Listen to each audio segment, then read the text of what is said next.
ஆன்மீகத்தின் வழிநடக்கும் அன்பு சொந்தங்கள் அனைவருக்கும் வணக்கம். பொதுவா நம்மளுடைய வாழ்க்கையில நம்ம எல்லாருடைய எதிர்பார்ப்பு என்ன தெரியுங்களா? இன்னைக்காவது நமக்கு நல்லது நடந்துராதா? அட இந்த வாரமாச்சும் நமக்கு ஒரு நல்ல வாரமா இருக்காதா? இந்த மாதம், அட இந்த வருஷம் அப்படின்னு நம்மளுடைய எதிர்பார்ப்பு என்னவோ நீண்டுகிட்டே தான் இருக்கு. ஆனா ஒரு நாளும் நம்ம சொல்ற மாதிரி இல்ல. அதாவது, ஆஹா! என்னடா வாழ்க்கை அப்படிங்கிற மாதிரியும், அடடா! அப்படிங்கிற மாதிரியும் ஒரு நாளும் இல்ல. ஆனா இதுக்கு எல்லாத்துக்கும் நேர்மாறா வந்துட்டு கடவுள் நமக்கு ஒரு வாழ்க்கைய குடுத்திருப்பான். எப்படி தெரியுங்களா? "நீ கஷ்டப்பட்டே சாகு. நீ எப்பவும் பாத்தீனாக்கா, ஒரு எட்டு வச்சுனாக்கா, உன்ன 10 எட்டு நான் கீழ இழுத்து விடுவேன். உன் வாழ்க்கையில ஒரு நாளும் நீ சிரிக்கணும்னு நெனச்சிராத. ஒரு வாட்டி நீ சிரிச்ச அப்படின்னாக்கா, 10 வாட்டி உன்ன அழுக விட்டுருவேன்." இப்படிதான் வாழ்க்கைய குடுத்திருப்பாங்க. இல்லையா?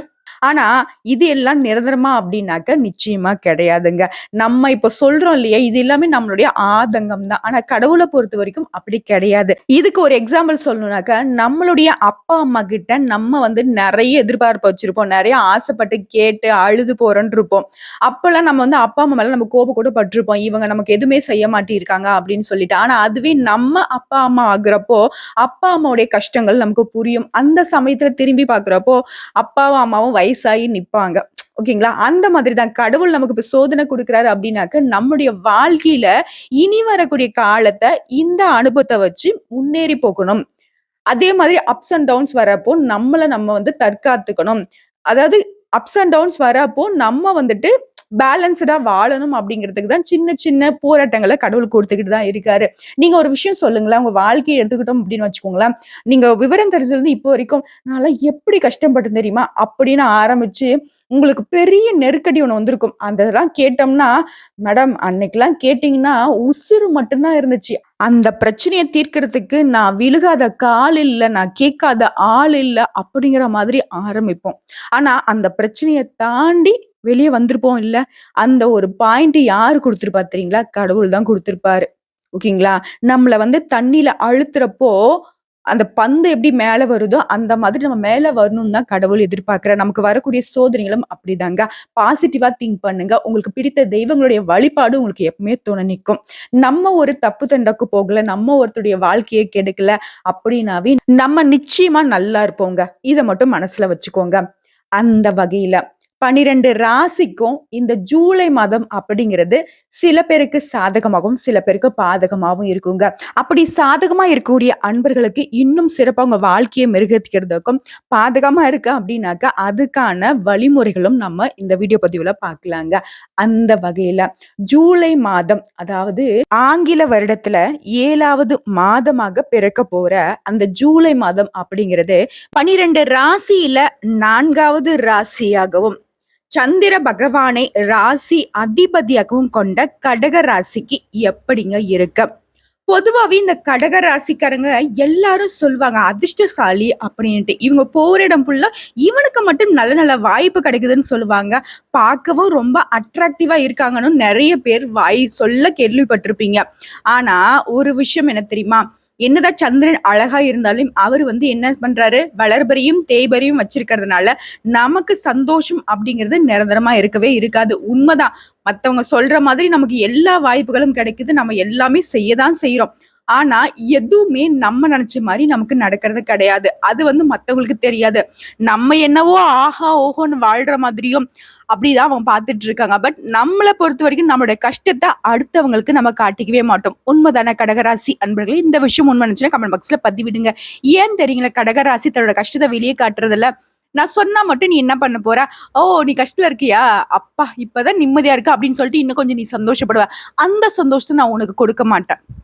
புரியுதா? நான் நல்லா இருந்தா நீ வயித்தெரிச்சல் படுவ இல்லையா? உனக்கு வயிறு எரியும் இல்லையா? சாகு அப்படின்னு சொல்லிட்டு கொஞ்சம் எங்கள நல்லா பகட்டா காட்டிப்போம். பட் உள்ளுக்குள்ள அவ்ளோ வலி, வேதனை எங்களுக்கு தான் தெரியும். வாழ்க்கைய கடகம் அப்படிங்கிறது கஷ்டத்துக்கு மட்டும் தான் பொறந்ததுங்கிறது எங்களுக்கு மட்டும் தான் தெரியும்னு ரொம்ப புலம்பலோட வாழ்ந்துட்டு இருக்கக்கூடிய மத்தவங்களுடைய வாழ்க்கைக்கு ஏதாவது விதத்துல உதவிகரமா மட்டுமே தன்னோட வாழ்க்கையை நடத்திக்கிட்டு இருக்கக்கூடிய கடகராசி அன்பர்களே, உங்களுக்கு இந்த ஜூலை மாதம் அப்படிங்கிறது நிச்சயமா ஒரு நல்ல மாற்றத்தை கொடுக்கும்னு சொல்லிட்டு இந்த வீடியோ பதிவை ஸ்டார்ட் பண்றேங்க. அதுக்கு முன்னாடி நம்ம சேனல்ல பார்க்கக்கூடிய கடகராசிக்காரங்க நீங்களாக இருந்தீங்கன்னா, நீங்க இந்த வீடியோ பதிவை பார்க்கக்கூடிய இந்த தருணத்துல ஒரு சுவாமியுடைய நாமத்தை 3 முறை சொல்லி முடிச்சுட்டு இந்த வீடியோ பதிவை தொடர்ந்து பாருங்க. அது என்ன சுவாமி அப்படின்னா, மதுரை மீனாட்சி அம்மாவுடைய துதி பாடி இந்த வீடியோ பதிவை தொடர்ந்து பாருங்க. ஓம் ஸ்ரீ மீனாட்சி அம்மனை போற்றி போற்றி அவங்களுடைய நாமத்தை 3 முறை சொல்லி முடிச்சுட்டு இந்த வீடியோ பதிவு தொடர்ந்து பாருங்க. அது என்ன மேடம், எல்லா சுவாமியும் விட்டுட்டு நீங்க எனக்கு மதுரை மீனாட்சி அம்மனை வந்துட்டு ரெக்கமெண்ட் பண்றீங்க அப்படின்னா, இந்த காலத்துல உங்களுடைய கஷ்டங்களை போக்க அவங்களால மட்டும்தாங்க முடியும். புரியுதுங்களா? அதை டீப்பா பேசணும்னாக்க இன்னும் நிறைய டைம் எடுத்துக்கும். பட் நம்ம ஜூலை மாத பலன்களை தெரிஞ்சுப்போம். நீங்க அந்த அம்மனை வழிபாடு செய்யுங்க. உங்களுக்கு இந்த மாதத்துல நிறைய மாற்றங்கள் கண்டிப்பா பிறக்கும். பச்சை கிளியே தனது தோள்பட்டையில பாசமா வளர்த்துக்கிட்டு இருக்கக்கூடிய அந்த மீனாட்சி அம்மனுக்கு மட்டும்தாங்க உங்களுடைய கஷ்டங்கள் புரியும். அவங்க மட்டும்தாங்க உங்களுக்கு உதவி செய்ய முடியும். சரிங்களா? சோ அவங்களுடைய நாமத்தை 3 முறை சொல்லி முடிச்சிட்டீங்களா? முடிஞ்சா கமெண்ட் பாக்ஸ்லயே 3 முறை பதிவிடுங்க.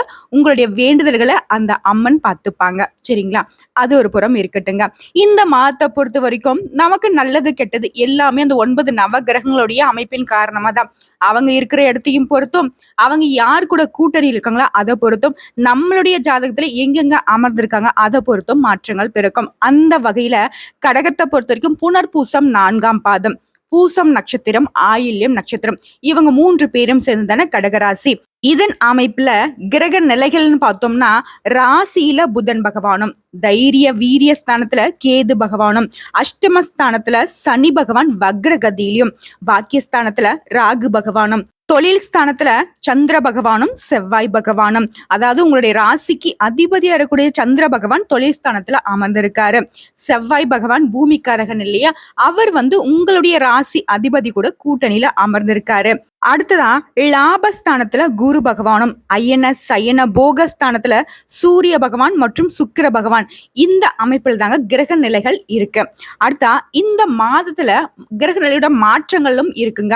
அது என்னன்னு பார்த்தோம்னா, வரக்கூடிய 7/7/2024 அன்னைக்கு சுக்கிர பகவான் அயன சயன போகஸ்தானத்துல இருந்து ராசிக்கு மாறுறாருங்க. அடுத்ததா 11/7/2024 அன்னைக்கு செவ்வாய் பகவான் தொழில் ஸ்தானத்துல இருந்து லாபஸ்தானத்திற்கு, அதாவது செவ்வாய் பகவான் குரு பகவான் கிட்ட கூட்டணியில போறாருங்க. அடுத்ததான் 16/7/2024 அன்னைக்கு சூரியன் அயன சயன போகஸ்தானத்துல இருந்து ராசிக்கு மாற்றம் அடைகிறாருங்க. சோ கிரகங்களுடைய மாற்றம் இப்படிதான் இருக்கு, கிரகங்களுடைய அமைப்பு அப்படி இருக்கு.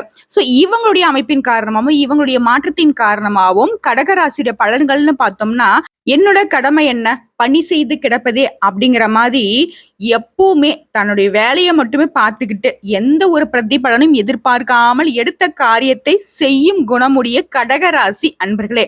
அது என்ன மேடம், மத்தவங்க எல்லாம் வேலை செய்யறது இல்லையா, இவங்க மட்டும் தான் செய்யறாங்களா அப்படின்னா, மத்தவங்க கடமைக்கேன்னு செய்வீங்களா, இவங்க கடமையே பாத்தீங்கன்னா கண்டும் கருத்துமா செய்வாங்க. இவங்களால ஒரு செகண்ட் கூட ஏதாவது வேலையை செஞ்சுக்கிட்டே இருக்க முடியுமே தவிர்த்து சோம்பேறியே இருக்க முடியாது. ஆனா மத்தவங்க சொல்லுவாங்க, இவங்க பாத்தீங்கன்னா சோம்பேறி, எப்ப பார்த்தாலும் தூங்கிட்டு இருக்கு அப்படின்னு சொல்லுவாங்க. பட் எல்லாரும் தூங்குற நேரத்துல இவங்க வேற மாதிரி ஆக்டிவா வேலை செஞ்சுக்கிட்டு இருப்பாங்க. இவங்களுடைய போக்க இவங்களாலேயே கணிக்க முடியாது. பட் இவங்களுடைய ஒவ்வொரு செயல்பாடுகளும் இவங்க வாழ்க்கைக்கு முன்னேற்றத்தையும் கொடுக்கும். மற்றவங்களால அவ்வளவு சீக்கிரம் செய்ய முடியாத காரியத்தை சர்வ சாதாரணமா செஞ்சு முடிச்சு அடுத்தவங்க வாயடிச்சு போறதுதான் இவங்களுடைய எதிர்பார்ப்பு எப்பவும் இருக்கும். புரிஞ்சுதுங்களா? சோ இப்பேற்பட்ட குணம் கொண்ட நம்மளோட கடகராசிக்கு இந்த மாதம் இத்தனை நாட்களாக உங்களுக்கு இருந்து வந்த எதிர்ப்புகள் விலகுங்க. எல்லா நன்மைகளும் உண்டாகும். பயணங்கள் மூலமும் நன்மைகள் கிடைக்க பெறுவீங்க. செய்யக்கூடிய காரியங்களால உங்களுக்கு பெருமை ஏற்படுங்க. நீங்க செய்யக்கூடிய காரியங்கள்ல காரிய தடைகள் அவ்வப்போது ஏற்பட்டாலும் அது நிரந்தரமா இருக்காது. அந்த தடைகளை தகர்த்தெறிந்து காரியங்களை சாதிக்கூடியவங்க கடகராசிக்காரங்க. அடுத்த பண வரத்தை பொறுத்த வரைக்கும் இந்த மாதத்துல அதிகரிக்குங்க. உங்களுடைய புத்தி சாதுரியம் கூடும். ஆன்மீகத்திலையும் உங்களுடைய நாட்டம் அதிகரிக்குங்க. மேலும் பேசணும்னா, குடும்பத்தை பொறுத்த வரைக்கும் சந்தோஷமான சூழ்நிலை காணப்படுங்க. கணவன் மனைவிக்கிடையே மகிழ்ச்சி நீடிக்கும். உறவு பலப்படும். பிள்ளைகள் மூலமும் பெருமை கிடைக்க பெறுவீங்க. அவர்களது கல்வியில முன்னேற்றம் காணப்படுங்க. வாய்க்கு ருசியா நல்ல உணவுகளை ருசிச்சு சாப்பிட்டு சந்தோஷப்பட போறீங்க. பெண்களை பொறுத்த வரைக்கும் உங்களுடைய புத்தி சாதுரியம் அதிகரிக்குங்க. நீங்க எதிர்பார்த்த பணம் வந்து சேரலாம். பிரச்சனைகள் குறையும். குடும்பத்துல இருப்பவர்களின் செய்கைகள் உங்களுக்கு கோபத்தை தூண்டுவதாக இருக்குங்க. இருந்தாலும் அந்த இடத்துல கொஞ்சம் பொறுமையை கடைபிடிங்க. பிள்ளைகளுடன் அனுசரித்து செல்வதும் ரொம்பவே நல்லதுங்க. ஏன் பொறுமையை கடைபிடிக்கணும்னு சொல்றேன், கோபத்தை கட்டுப்படுத்தணும்னு சொல்றேன் அப்படின்னா, கடகத்தை பொறுத்த வரைக்கும் உணர்ச்சி வசப்படக்கூடியவங்க. பாசத்துக்கு அடிமைதான். ஆனா அந்த பாசமானவங்க ஏதாவது செஞ்சுட்டாங்க அப்படின்னா அதை வந்து தாங்கிக்கவே முடியாது. இவங்களை பொறுத்த வரைக்கும் தன்னுடைய கஷ்டத்துக்கு யாருக்கிட்டையும் உதவி நிக்க மாட்டாங்க. ஆனா மத்தவங்களுடைய கஷ்டத்துக்குன்னு வந்துட்டாக்க மத்தவங்க கிட்ட 10 பேர்கிட்ட பிச்சை எடுத்தாவது அவங்களுடைய கஷ்டத்தை போக்குறதுக்கு முயற்சி செய்வாங்க. இப்ப ஏற்பட்ட குணம் கொண்டவங்களை கடகராசி சேர்ந்தவங்க யாராக இருந்தாலும் சரி, அவங்க குடும்பத்தாருக்கு ஒரு ரிக்வெஸ்ட் வச்சுக்கிறாங்க. தயவு செஞ்சு அவங்கள கோவப்படுத்தாதீங்க, கஷ்டப்படுத்தாதீங்க. அவங்க முழுக்க முழுக்க உங்களுக்காக, உங்களுடைய வாழ்க்கையோட முன்னேற்றத்துக்காக, உங்களுடைய சந்தோஷத்துக்காக தன்னோட வாழ்க்கையை வாழ்ந்துகிட்டு இருக்காங்க. அடுத்ததா தொழில் பொறுத்த வரைக்கும், சொந்தமா தொழில் செய்யக்கூடிய கடகத்தை பொறுத்த வரைக்கும் வியாபாரத்துல முன்னேற்றமான நிலை காணப்படுங்க. வியாபாரம் நிமித்தமான பயணங்கள் செல்ல வேண்டி இருக்கும். இந்த மாதத்தை பொறுத்த வரைக்கும் அந்த பயணங்களும் அனுகூலமான பலனை கொடுங்க. போட்டிகள் குறையும். புதிய ஆர்டர்கள் பெறுவதில் கொஞ்சம் தடுமாற்றம் உண்டாகலாங்க. அப்போ என்ன செய்யணும் பார்த்தீங்கன்னா, உங்களுக்கு பிடித்தமான தெய்வத்துக்கு ஒரு வழிபாடு செஞ்சுட்டு முடிவு எடுத்தீங்க அப்படின்னாக்கா அந்த தடுமாற்றமும் காணாமல் போகும். எந்த வேலையை முதலில் கவனிப்பது அப்படிங்கிற ஒரு குழப்பமும் வரும். அதுக்கும் அதே இதுதான். உங்களுக்கு பிடித்த தெய்வத்துடைய வழிபாடு மட்டும்தான் உங்களுக்கு இந்த குழப்பங்கள், தடைகள், முடிவெடுக்கிறதுல கொஞ்சம் ஒரு மாதிரி தாமதம் எல்லாத்தையுமே வந்துட்டு சரி செய்து கொடுக்கும். அடுத்ததா உத்தியோக பணிகள்ல இருக்கக்கூடிய கடக ராசியை பொறுத்த வரைக்கும் உங்களுடைய திறமையான பேச்சால வெற்றி பெறுவீங்க. உயர் அதிகாரிகளுடைய அன்பையும் பாராட்டையும் பெறுவீங்க. அடுத்ததா வாகன யோகமும் இந்த மாதத்துல உண்டுங்க. எந்த காரியத்திலும் சரியான முடிவுக்கு வர முடியாம தடுமாற்றம் உண்டாகும்.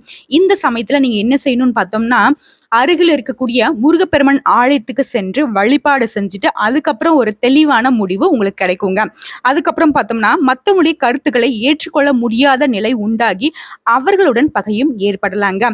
இந்த சமயத்துல வந்து தேவையில்லாத வீண் வாக்குவாதம் வேண்டாங்க. இப்போ தெரிஞ்சுக்கிட்டீங்க இல்லையா, மத்தவங்க கூட நமக்கு கருத்து மோதல் வரதுக்கு வாய்ப்பு இருக்குன்னு தெரிஞ்சது அப்படின்னா அந்த இடத்தை விட்டு விலகிருங்க. உங்களுடைய கருத்துக்களை உங்களுக்குள்ளேயே வச்சுக்கோங்க. மத்தவங்களை பொறுத்த வரைக்கும் உங்களுடைய கருத்துக்கும் உங்களுடைய செயல்பாடுகளுக்கும் ஏற்ற நிலையில மத்தவங்க இருக்கவே மாட்டாங்க. நீங்க நேர்மையான முறையில இந்த வேலையை செய்து முடிக்கலாம்னு சொல்லுவாங்க.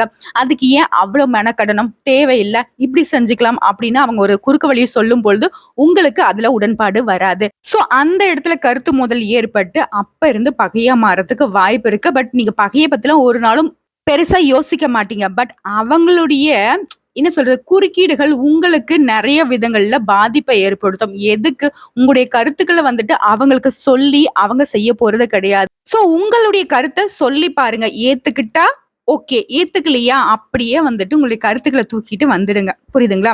அடுத்ததா இந்த மாதத்துல எந்த விஷயமா இருந்தாலும் சரி, எப்பேற்பட்ட ஒரு நெருக்கடியான சூழ்நிலை வந்தாலும் சரிங்க, அதை வந்து சாமர்த்தியமா சமாளிச்சிருவீங்க. புதிய துணிச்சலே பிறக்குங்க. உங்களுக்கு பண வரத்தை பொறுத்த வரைக்கும் திருப்திகரமா இருக்குங்க. உங்களுடைய எதிர்ப்புகள் குறையும். கலைத்துறையில இருக்கக்கூடிய கடகராசியை பொறுத்த வரைக்கும் கடன் விவகாரங்கள் கட்டுக்குள்ள இருக்குங்க.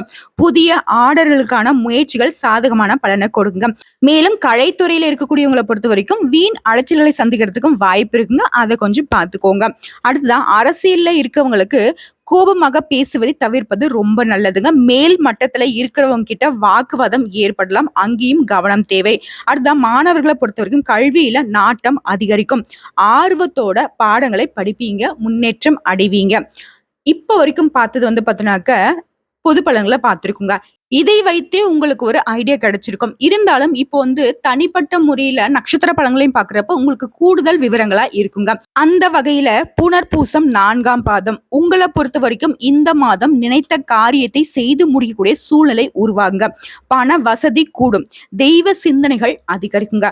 வாழ்க்கையில இருந்து வந்த அதிருப்தி நீங்கி பிடிப்பு உண்டாகும். அதாவது உங்களுக்கு கஷ்டங்கள் இருந்துச்சு இல்லையா, அந்த கஷ்டங்கள் விலகி எந்த கஷ்டமும் நிரந்தரம் கிடையாது, எதுவுமே நம்மளால சாதிக்க முடியும் அப்படிங்கிற ஒரு நினைப்பு உருவாகுங்க.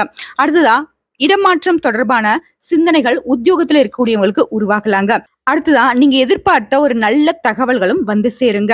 மேலும் நீங்க எதிர்பாராத திடீர் செலவுகளுக்கும் வாய்ப்பு இருக்குங்க. அதையும் கொஞ்சம் பார்த்துக்கோங்க. சரிங்களா? புனர்பூசம் நட்சத்திரத்தை பொறுத்தவரைக்கும் அற்புதமா இருக்கு. அடுத்ததா பூசம் நட்சத்திரத்தை பொறுத்தவரைக்கும் இந்த மாதம் தொழில் வியாபாரத்துல திடீர் செலவு ஏற்படுறதுக்கு வாய்ப்பு இருக்கு. நீங்க எதிர்பார்த்த லாபம் குறையலாங்க. புதிய ஆர்டர்களுக்காக கூடுதலா நீங்க அலைய வேண்டி இருக்குங்க. உத்தியோகத்துல இருக்கக்கூடியவங்க கடுமையா உழைக்க வேண்டி இருக்குங்க. பூசம் நட்சத்திரத்தை பொறுத்த வரைக்கும் உங்களுடைய உழைப்பு தான் உங்களுக்கு பிரதான யோகத்தை கொடுக்கும். அடுத்ததான் ஆயிலம் நட்சத்திரத்தை பொறுத்த வரைக்கும் இந்த மாதம் குடும்பத்துல அடுத்தவர்களுடைய தலையீடு இல்லாம பாத்துக்கோங்க.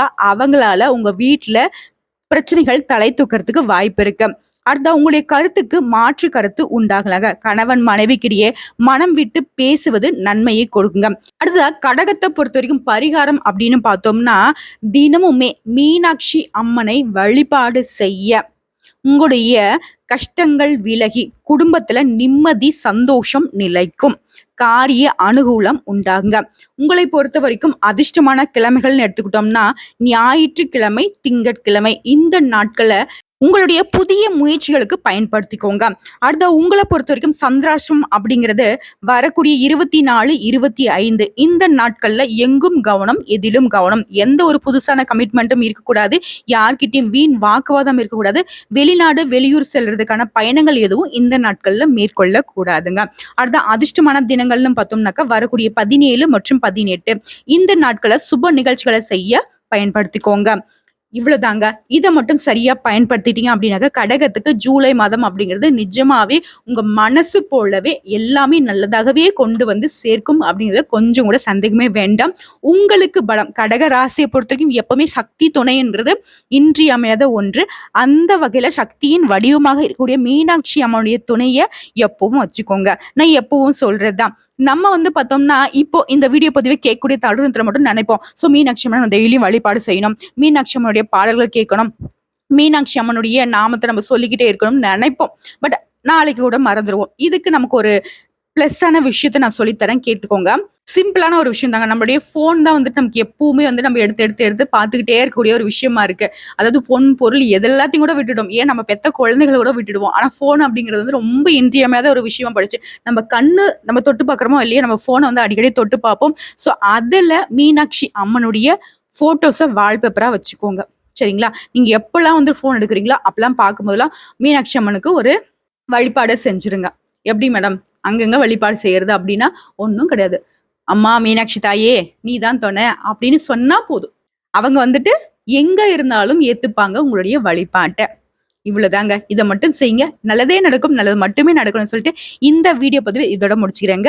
உங்களுக்கு இந்த வீடியோ பதிவு பிடிச்சிருந்தது அப்படின்னாக்கா நம்ம வீடியோக்கு ஒரு லைக் பண்ணுங்க, நம்ம சேனலை சப்ஸ்கிரைப் பண்ணுங்க. மேலும் பிடிச்சது அப்படின்னாக்கா உங்க ஃப்ரெண்ட்ஸ் அண்ட் ஃபேமிலிக்கு ஷேர் பண்ணுங்க. இன்னைக்கு மட்டும் இல்லைங்க, என்னைக்குமே கடக ராசிக்கு எல்லாமே நல்லதாகவே நடக்கணும்னு சொல்லிட்டு நாங்களும் மனசார கடவுள்கிட்ட வேண்டிக் கொள்கிறோம். இந்த வீடியோ பதிவை தாண்டி ஏதாவது உங்களுக்கு ஆன்மீக சந்தேகங்கள் இருக்கு அப்படின்னாலும் கமெண்ட் பாக்ஸ்ல பதிவிடுங்க. உங்களுக்கான பதில் உடனடியாக கமெண்ட் பாக்ஸ்லயே தெரிவிக்கப்படுங்க. சரிங்களா? நன்றி, வணக்கம், வாழ்க வளமுடன். முடிஞ்சது அப்படின்னாக்க கடக ராசிக்காரங்களே மீனாட்சி அம்மனை துதியா கூட பாடுங்க, தவறே கிடையாது. தினமும் காலையில நீங்க கண் விழிச்சதுமே மீனாட்சி அம்மனுடைய பாடல்களை ஒலிக்க செய்துட்டு இந்த நாளை தொடங்க. நிச்சயமா நல்லதாகவே நடக்கும். ஸ்ரீரங்கநாதனுக்கு தங்கச்சி அம்மா நீ தங்கச்சி அம்மா, அந்த மாநகர் மதுரையின் மீனாட்சி அம்மா, காஞ்சி காமாட்சி அம்மா, நீ சிரித்தால் முத்துக்களும் முல்லைகளும் சிந்துதே அம்மா, அடி அன்னபூரணி உனக்கு அன்னம் ஊட்டவா, உன்னை சின்ன குழந்தை போல் கையால் தூளியாட்டவா, ஸ்ரீரங்கநாதனுக்கு தங்கச்சி அம்மா நீ தங்கச்சி அம்மா, அந்த மாநகர் மதுரையின் மீனாட்சி அம்மா, காஞ்சி காமாட்சி அம்மா. உங்களால முடிஞ்சதுன்னா வச்சுக்கோங்களேன், மதுரை மீனாட்சி அம்மனை போய் வழிபாடு செய்ய முடிஞ்சது அப்படின்னா போய் வழிபாடு செய்யுங்க. அப்படி யாராவது தெரிஞ்சவங்க போய் அவங்கள வழிபாடு செய்ய போறாங்க அப்படின்னா அங்க இருந்து குங்குமம் வாங்கிட்டு வர சொல்லி தினமும் உங்களுடைய நெத்தியில வச்சுக்கோங்க. நிறைய நல்லதை கொடுப்பாங்க அந்த மீனாட்சி அம்மன். இப்பவே முடிஞ்ச அளவுக்கு உங்க மனசுல முடியாது அப்படிங்கிற விஷயம் விலகி முடியும் அப்படிங்கிற விஷயத்துல ஒரு ஆணித்தனமான ஒரு நம்பிக்கை உங்களுக்கு உருவாகிருக்குன்றத நினைச்சுக்கிட்டு இந்த வீடியோ பதிவை இதோட முடிக்கிறேங்க. வாழ்க வாழ்க வாழ்க பல்லாண்டு.